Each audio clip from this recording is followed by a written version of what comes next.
प्यारे बच्चों कैसे हो। तो फिजिक्स इनसाइड आउट प्लेटफॉर्म पर मैं हूं आपका फिजिक्स टीचर और हम पढ़ रहे हैं 11th class physics new book Punjab education curriculum training and assessment authority. और इस न्यू बुक को लेकर के हमने स्टार्ट किया हुआ है चैप्टर नंबर 2 जिसका नाम है फोर्स एंड मोशन। और आज के लेक्चर में हम चैप्टर नंबर 2 का article number 2.5 motion under gravity पढ़ने जा रहे हैं।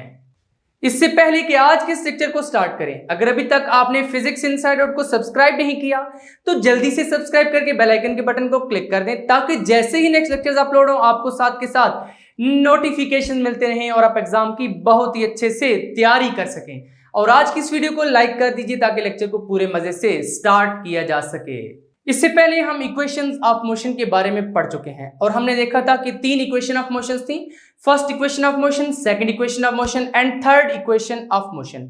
आज का जो लेक्चर है मोशन अंडर ग्रेविटी, इसको भी स्टडी करने के लिए लाजमी है कि आपको पहले इक्वेशंस ऑफ मोशन के बारे में नॉलेज हो। तो अगर वो वाले लेक्चर आपने अभी तक नहीं सुने तो उन लेक्चर्स को पहले सुन लीजिए, उनका लिंक आपको डिस्क्रिप्शन मिल जाएगा और इसके साथ साथ कमेंट सेक्शन में मिल जाएगा, वहां से आप उनको इजीली असेस कर सकते हैं। आज का ये जो आर्टिकल है मोशन अंडर ग्रेविटी, ये थोड़ा इंपॉर्टेंट आर्टिकल है क्योंकि इसी आर्टिकल को बेस बनाते हुए हमने next article projectile motion study करना है और वो बहुत ही इंपॉर्टेंट आर्टिकल है। लिहाजा जब तक आपको ये वाला आर्टिकल समझ नहीं आएगा प्रोजेक्टाइल मोशन उस वक्त तक आपको समझ नहीं आ सकता। यहां पर जो मोशन अंडर ग्रेविटी है, पहले तो टॉपिक का नाम समझना पड़ेगा। देखिए मोशन क्या चीज है, कोई भी बॉडी अगर अपनी पोजीशन चेंज कर रही है विद रिस्पेक्ट टू टाइम तो हम क्या कहेंगे, वो बॉडी मोशन में है। अब अंडर ग्रेविटी क्या चीज है, देखिए ग्रेविटी का मतलब क्या है, ग्रेविटी आखिर है क्या चीज। 17वीं सदी की बात है कि एक मर्तबा सर आइजैक न्यूटन एक दरख्त के नीचे बैठे हुए थे कि अचानक से एक सेब ऊपर से गिरा। सर आइजैक न्यूटन ने देखा कि आखिर ये सेब नीचे ही क्यों गिरा है, ऊपर क्यों नहीं गया। फिर उन्होंने ऑब्जर्वेशन स्टार्ट कर दी और हर चीज को देखते रहे। वो देखते कि जो भी चीज गिरती है आखिर वो नीचे ही गिरती है। यहां से उनको मालूम हुआ कि जमीन में कोई ऐसी फोर्स है, कोई ऐसी ताकत है जो हर चीज को अपनी तरफ खींच रही है। जी हां, और वही फोर्स है जिसको हम कहते हैं फोर्स ऑफ ग्रेविटी, जिसकी वजह से हम कोई भी ऑब्जेक्ट किसी भी हाइट पर ले जाकर छोड़ते हैं तो वो नीचे ही आता है, near to the surface of earth. अब यहां पर लेट्स से अगर मैं इस बाप को छोड़ूंगा तो ये नीचे ही आएगा क्योंकि अर्थ इस पर एक फोर्स लगा रही है जिसको हम क्या कहते हैं, फोर्स ऑफ ग्रेविटी।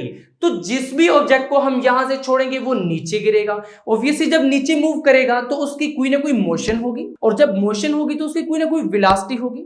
अब यहां पर जब भी कोई body under the gravity move करती है, लेट्स से यहां से इस बाप में छोड़ूंगा, ये नीचे आना स्टार्ट होगा तो होगा क्या कि जो चेंज इन वेलोसिटी है पर यूनिट टाइम वो कांस्टेंट रहेगा। किस तरह से, इसकी वेलोसिटी कंटिन्यूअसली नीचे इंक्रीज करेगी और हर यूनिट टाइम के बाद इक्वली इंक्रीज करेगी। इसका मतलब है change in velocity per unit time क्या है, कांस्टेंट है। जब change in velocity per unit time constant है या फिर rate of change of velocity constant है। Rate of change of velocity क्या चीज है, एक्सेलरेशन है। जब rate of change of velocity constant है तो इट्स मीन एक्सेलरेशन कांस्टेंट है।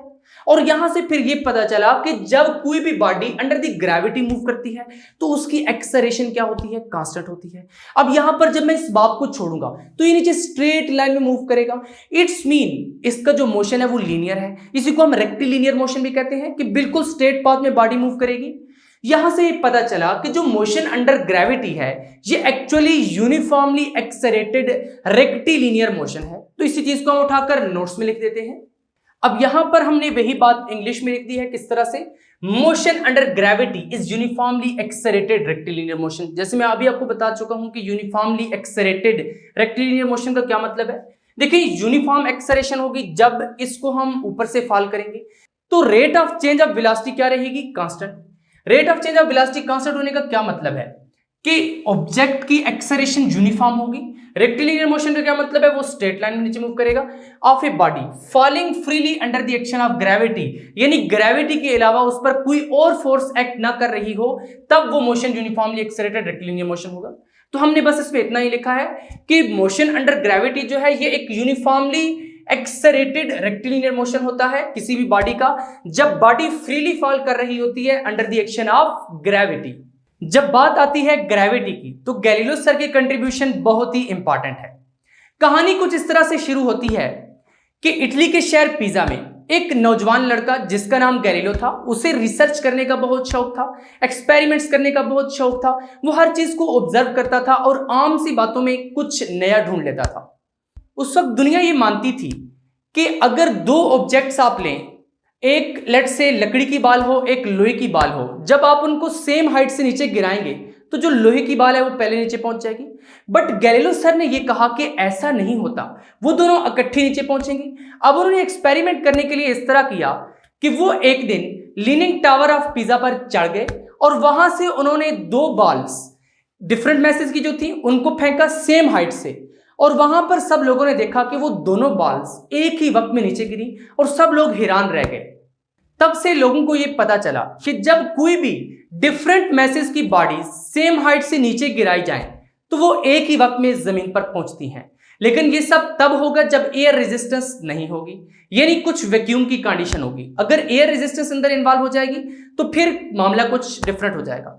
एक मरतबा मैं कॉलेज में लेक्चर दे रहा था तो एक स्टूडेंट ने धड़ाम से मुझसे सवाल कर दिया कि सर लेट से मैं एक शॉपर लेता हूं जो शॉपिंग बैग है और साथ एक लोहे की बाल लेता हूं, उनको इकट्ठा फेंकता हूं, आप मुझे जरा करके दिखाइए कि वो दोनों इकट्ठे नीचे गिरे। तो बेटा यहां पर आपने बात जहन में रखनी है कि जिस चीज का मैस बहुत कम होता है ना, उस पर एयर रेजिस्टेंस भी ज्यादा एक्ट करती है, इस वजह से वो देर से पहुंचेगा। यही वजह है कि आपकी बुक वाले ने यहां पर लिखा है according to Galileo all bodies fall freely in vacuum, यानी वैक्यूम होना लाजमी है, वहां पर एयर रेजिस्टेंस ना हो, in the absence of air resistance. अब यहां पर नेक्स्ट हेडिंग आपने क्या लगानी है, गैलीलोस ऑब्जर्वेशन, जो अभी हमने डिस्कस किया है बस उसी को उठाकर यहां पे लिख देना है। According to Galileo all bodies fall freely in vacuum, देखिए यहां पर हमने वही बात लिखी है, इन वैक्यूम या फिर in the absence of air resistance. तो यहां पर क्या होगा, all bodies fall freely in vacuum under the acceleration due to gravity. अब यहां पर एक्सेलरेशन ड्यू टू ग्रेविटी क्या चीज है, देखिए अभी मैंने आपको बताया है कि जब कोई भी ऑब्जेक्ट ऊपर से नीचे फॉल करेगा under the action of gravity, freely fall करेगा, तो उस केस में जो change in velocity per unit time है या फिर rate of change of velocity वो कांस्टेंट रहेगा, जिसकी वजह से एक्सेलरेशन कांस्टेंट रहेगी। और वही जो एक्सेलरेशन है उसको हम कहते हैं एक्सेलरेशन ड्यू टू ग्रेविटी, और इसकी एक प्रॉपर वैल्यू होती है नियर द सरफेस ऑफ अर्थ, वो हम आगे चलकर पढ़ते हैं। और ये जो एक्सेलरेशन ड्यू टू ग्रेविटी है इसको किससे डिनोट किया जाता है, जी से और स्मॉल जी से। Different bodies when allowed to fall from same height strike the ground with same velocity, यही गैलीलोस की ऑब्जर्वेशन थी। उसने क्या कहा था कि जब डिफरेंट बॉडीज को फेंका जाता है ऊपर से नीचे, यानी सेम हाइट से डिफरेंट बॉडीज को नीचे गिराया जाता है, डिफरेंट मैसेज की बॉडी को, तो वो सेम वेलोसिटी के साथ और सेम टाइम पे ग्राउंड को स्ट्राइक करती हैं। यही गैलीलो की ऑब्जर्वेशन थी। और यहां पर मेन इंपॉर्टेंट बात यह है कि जब डिफरेंट बॉडीज को सेम हाइट से गिराया जाए तो क्या करेंगी, ग्राउंड को स्ट्राइक करेंगी सेम वेलोसिटी के साथ। अब यहां पर नेक्स्ट हेडिंग हमने क्या लगाई है, value of acceleration due to gravity, यानी जो स्मॉल जी है, ये जी एक्चुअली इसका सिंबल है एक्सेलरेशन ड्यू टू ग्रेविटी का, इसकी वैल्यू क्या होगी, तो इसकी जो एक्सपेरिमेंटल वैल्यू है वो g is equal to 9.8 metre second power -2 in SI unit. जरा ये SI यूनिट है, मीटर भी SI यूनिट है, सेकंड भी SI यूनिट है, तो SI यूनिट्स में इसकी value 9.8 metre per second square होती है। अब यहां पर बात ये आती है कि क्या ये हर वक्त कांस्टेंट ही रहती है, हर जगह पर कांस्टेंट रहती है, तो जी नहीं। जब आप जमीन से काफी ऊपर जाते हैं तो इसकी वैल्यू चेंज होना शुरू हो जाती है। जैसे आपने मैट्रिक में पढ़ा हुआ है कि value of acceleration due to gravity on moon, यानी मून पर अगर आप इसको ऑब्जर्व करेंगे तो वो कुछ डिफरेंट आएगी, या फिर हाइट के साथ साथ भी ये चेंज होती है। नियर द सरफेस ऑफ अर्थ जो वैल्यू ऑफ जी है वो g is equal to 9.8 metre per second square है, और ये इसकी एक्सपेरिमेंटल वैल्यू है। आपके एफएससी की भी डिफरेंट प्रैक्टिकल्स हैं जिनमें वैल्यू ऑफ जी फाइंड करनी होती है। जैसे आप इस चैनल में एफएससी के प्रैक्टिकल्स की प्लेलिस्ट में देख सकते हैं, एक प्रैक्टिकल है determine the value of g by free fall operators using electronic timer. तो वहां पर इलेक्ट्रॉनिक टाइमर को यूज करते हुए हमने वो एक्सपेरिमेंट परफॉर्म किया हुआ है जिसमें एक बॉब है जो फ्रीली फॉल करता है, उसका फॉलिंग टाइम ऑब्जर्व किया जाता है, फिर डिस्टेंस, और वहां से कैलकुलेशंस करके आपके पास जी की value 9.8 metre per second square ही आती है। नेक्स्ट है साइन कन्वेंशन फॉर जी। देखिए जो वैल्यू ऑफ जी है क्या ये हमेशा पॉजिटिव ही रहती है या इसका साइन नेगेटिव भी हो सकता है, तो उस चीज की हमने बात करनी है। कहते हैं g is taken positive for a falling body. जब कोई भी बॉडी नीचे फॉल कर रही होगी, जैसे मैं इसको यहां से छोड़ूंगा तो ये नीचे गिरना स्टार्ट कर देगी, नीचे की तरफ मूव करना स्टार्ट कर देगी due to action of gravity. अब देखें जब यहां से मैं इसको छोड़ूंगा, फिलहाल अब इसकी वेलोसिटी क्या है, जीरो है, बॉडी रेस्ट पर है ना, इसकी वेलोसिटी जीरो है। जब मैं इसको छोड़ूंगा तो इसकी इनिशियल वेलोसिटी क्या होगी, जीरो, देन इसकी वेलोसिटी आहिस्ता आहिस्ता गेन होना शुरू हो जाएगी। इससे हमने कहा है कि जब आप किसी भी बॉडी को छोड़ते हैं वो फॉलिंग बॉडी यानी फ्रीली फॉल करती है, तो उस केस में इनिशियल वेलोसिटी इज जीरो। यानी जी कब पॉजिटिवली जाती है, फॉलिंग बॉडी के केस में जब इनिशियल वेलोसिटी क्या होती है, जीरो होती है। G is taken negative for a body projected vertically upward. देखिए किसी भी ऐसी बॉडी के लिए जिसको हम ऊपर फेंकें, अब बॉडी को हमने खुद ऊपर फेंका है, इट्स मीन हमने उसको यहां से कुछ इनिशियल वेलोसिटी प्रोवाइड की है, तो इस केस में इनिशियल वेलोसिटी जीरो नहीं होगी, इसलिए हमने लिखा when initial velocity is not zero. तो जी कब नेगेटिव होगी भाई, जब किसी भी बॉडी को हम वर्टिकली अपवर्ड प्रोजेक्ट करेंगे, उस केस में जी की वैल्यू क्या होगी, नेगेटिव, और इस केस में इनिशियल वेलोसिटी जीरो नहीं होगी। अब जरा थोड़ा सा विजुअलाइज भी करते हैं। लेट्स से यहां पर ये एक बॉल है जिसका कुछ भी मैस है, इसको अगर यहां से मैं छोड़ता हूं तो ये नीचे मूव करना स्टार्ट कर देगी। इस केस में यहां पर जो इनिशियल वेलोसिटी है वी आई वो क्या है, जीरो है। अब अगर एक बॉल को मैं अपवर्ड फेंकता हूं नीचे से ऊपर, लेट्स से यहां पर एक बॉल है, इसका भी मैस m है, तो यहां से मैं इसको नीचे से ऊपर फेंकता हूं, तो उस केस में जो इसकी इनिशियल वेलोसिटी होगी वो नॉट इक्वल टू जीरो होगी, यानी जीरो की इक्वल नहीं होगी। तो यहां से आपको अच्छे तरीके से समझ आ चुके हैं जी की एक्सपेरिमेंटल वैल्यू क्या है, 9.8 मीटर पर सेकंड स्क्वायर, और जी को हम पॉजिटिव लेते हैं फॉर अ फॉलिंग बॉडी जब इनिशियल वेलोसिटी जीरो होती है, और जी को नेगेटिव लेते हैं जब किसी भी बॉडी को हम ऊपर की तरफ फेंकते हैं, जिस केस में इनिशियल वेलोसिटी जीरो नहीं होती। अब यहां पर हम डिस्कस करने जा रहे हैं equations of motion for a freely falling body. ये वाली हेडिंग थोड़ी सी इंपॉर्टेंट है शॉर्ट क्वेश्चंस के लिए भी। यहां पर अब हमने बताना है कि जो इक्वेशंस ऑफ मोशन है, जैसे फर्स्ट इक्वेशन ऑफ मोशन है, सेकंड इक्वेशन ऑफ मोशन है, थर्ड इक्वेशन ऑफ मोशन है, इन case of freely falling body उनकी फॉर्म क्या बन जाएगी। देखिए लास्ट लेक्चर में मैंने आपको थोड़ा सा बताया था कि जो एक्सेलरेशन है उनमें, जैसे v f is equal to v i plus a t, वहां पर ए क्या है, एक्सेलरेशन है, यूनिफॉर्म एक्सेलरेशन है, तो उसको हम जी से रिप्लेस कर सकते हैं। किस केस में जी से रिप्लेस करेंगे, जब बॉडी फ्रीली फॉल कर रही होगी, क्योंकि जब कोई भी बॉडी फ्रीली फॉल कर रही होती है under the action of gravity, तो वहां पर उसकी एक्सेलरेशन क्या होती है, एक्सेलरेशन ड्यू टू ग्रेविटी, जिसको हम जी से रिप्रेजेंट करते हैं। तो उन्हीं सब इक्वेशंस में, यानी first equation of motion, second equation of motion और थर्ड इक्वेशन ऑफ मोशन में हम एक ही जगह पर जी लगा देंगे। तो यहां पर फिर हम कुछ इस तरह से लिखेंगे, first equation of motion is, first equation of motion is, तो भाई उसकी फॉर्म क्या है, v f is equal to v i plus a t. अब ये इक्वेशन आती कैसे, इसकी डेरिवेशन क्या है, ये तो हम पहले वाले लेक्चर्स में पढ़ चुके हैं। यहां पर वी एफ क्या है, फाइनल वेलोसिटी है, वी आई क्या है, इनिशियल वेलोसिटी है, ए क्या है, यूनिफॉर्म एक्सेलरेशन है, और टी क्या है, टाइम है, वो टाइम जिसमें बॉडी ने अपनी वेलोसिटी वी आई से वी एफ तक चेंज की थी। अब यहां पर हम क्या लिखेंगे, इन case of freely falling body, in case of freely falling body,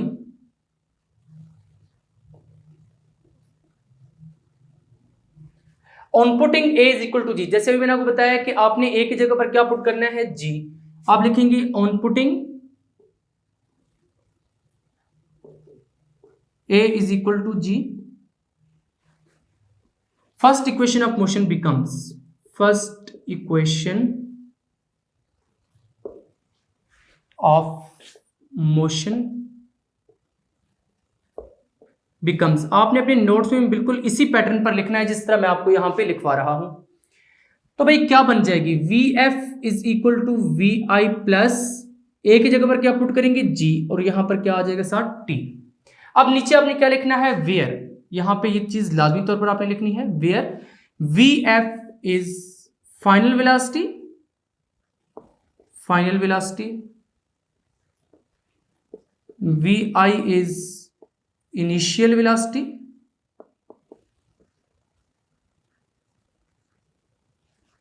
ji is acceleration due to gravity, acceleration due to gravity, and T is time. इनको आप इस तरह कुछ बुलेट्स की फॉर्म में भी लिख सकते हैं या इस पैटर्न पर भी लिख सकते हैं।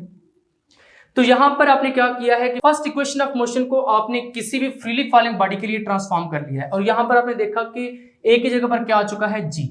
सिमिलरली हम फ्रीली फॉलिंग बॉडी के लिए सेकंड इक्वेशन ऑफ मोशन को भी लिख सकते हैं और थर्ड इक्वेशन ऑफ मोशन को भी। वहां पर भी क्या करेंगे, यहां पर लिखेंगे second equation of motion is this in case of freely falling body on putting a is equal to g, second equation of motion becomes, और जो कुछ बनेगी वो यहां पर आप लिख देंगे। तो चलिए वो भी यहां पर लिखते हैं। अब सेकंड इक्वेशन ऑफ मोशन के केस में क्या होगा, देखिए सेकंड इक्वेशन ऑफ मोशन की फॉर्म क्या है, s is equal to v i t plus half a t square, जिस तरह के हमने लास्ट लेक्चर्स में डिराइव की थी। इन case of freely falling body, अगर इसको भी हमने फ्रीली फॉलिंग बॉडी के लिए लिखना है तो हम क्या करेंगे, ए की जगह पर जी पुट करेंगे और एस की जगह पर एच, क्योंकि वहां पर तो ये था ना कि distance travelled by body in particular direction, but यहां पर आप कुछ हाइट से किसी भी ऑब्जेक्ट को फॉल कर रहे हैं तो इसलिए एस क्या हो जाएगा, h. Second equation of motion becomes, तो फिर सेकेंड इक्वेशन ऑफ मोशन क्या बन जाएगी, h is equal to v i t plus half, a की जगह पर क्या लिखेंगे, जी, और साथ में t square, where h is equal to, where h is height of an object, height of an object, कौन से ऑब्जेक्ट की हाइट, जो फ्रीली फॉल कर रहा है। नेक्स्ट वी आई क्या है, v i is initial velocity, initial velocity, और उसके बाद जी क्या है, एक्सेलरेशन ड्यू टू ग्रेविटी, उसको भी लिखते हैं g is acceleration due to gravity, और टी आपके पास क्या है, टी इज टाइम। जब आप बिल्कुल इसी पैटर्न पर पेपर में लिख कर आएंगे फिर तो क्या ही बात है, मार्क्स आपके कदम चूमेंगे। यहां पर आपने सबसे पहले लिखना है second equation of motion is, फिर सेकंड इक्वेशन ऑफ मोशन लिख के आपने ये वाला सेंटेंस लिखना है, उसको ट्रांसफॉर्म कर देना है, और जो ट्रांसफॉर्म्ड इक्वेशन है उसमें जितने भी वेरिएबल्स हैं उनको बता देना है कि कौन कौन से वेरिएबल्स हैं।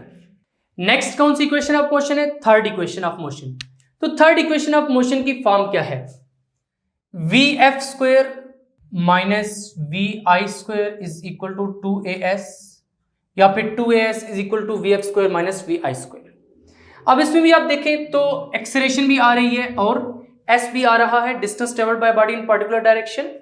इन case of freely falling body, यानी अगर इस इक्वेशन को आप फ्रीली फॉलिंग बॉडी के लिए लिखेंगे तो क्या करेंगे, ए की जगह पर जी पुट कर देंगे और एस की जगह पर क्या करेंगे, एच पुट कर देंगे, तो आपके पास थर्ड इक्वेशन ऑफ मोशन क्या बन जाएगी, v f square minus v i square is equal to 2gh। यहां पर भी जितनी टर्म्स हैं उनको आपने लिख देना है कि क्या क्या है, वेयर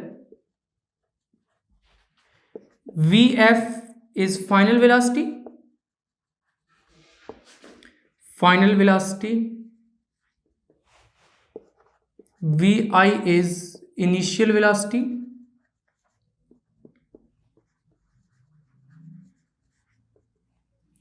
g क्या है, acceleration due to gravity, g is acceleration due to gravity, यानी ग्रेविटी की वजह से जो एक्सेलरेशन आ रही है। देन h क्या है, height of object, h is height of an object. तो यहां पर अब थर्ड इक्वेशन ऑफ मोशन को भी आपने ट्रांसफॉर्म कर लिया है। अब ये जो इक्वेशन ऑफ मोशन की ट्रांसफॉर्मेशन है for a freely falling body, ये बहुत ही इंपॉर्टेंट क्वेश्चन है। यहां पर अब आपके पास चार्ट क्वेश्चन को इस तरह से बन के आ सकता है, what would be the form of first equation of motion in case of freely falling body, या फिर आ सकता है what would be the form of second equation of motion in case of freely falling body, what would be the form of third equation of motion in case of freely falling body. इनमें से जो भी equation of motion आ जाए आपने ये लिखना है, first के लिए फर्स्ट वाला लिख देना है सारा प्रोसीजर, सेकंड के लिए सेकंड वाला, थर्ड के लिए थर्ड वाला। अगर आप शॉर्ट क्वेश्चन में इतना आंसर लिख कर आएंगे तभी कुछ मजा आएगा। फाइनली आज के लेक्चर में हमने पढ़ा है topic number 2.5 motion under gravity. बहुत ही इंपॉर्टेंट टॉपिक था, इसमें से शॉर्ट क्वेश्चंस बन सकते हैं और ये इसलिए भी इंपॉर्टेंट है कि इसके कंसेप्ट्स आगे चलकर प्रोजेक्टाइल मोशन वाले आर्टिकल में यूज होंगे। अब शॉर्ट क्वेश्चंस बहुत सारे इसमें से बन सकते हैं और बहुत ही इंपॉर्टेंट शॉर्ट क्वेश्चंस हैं।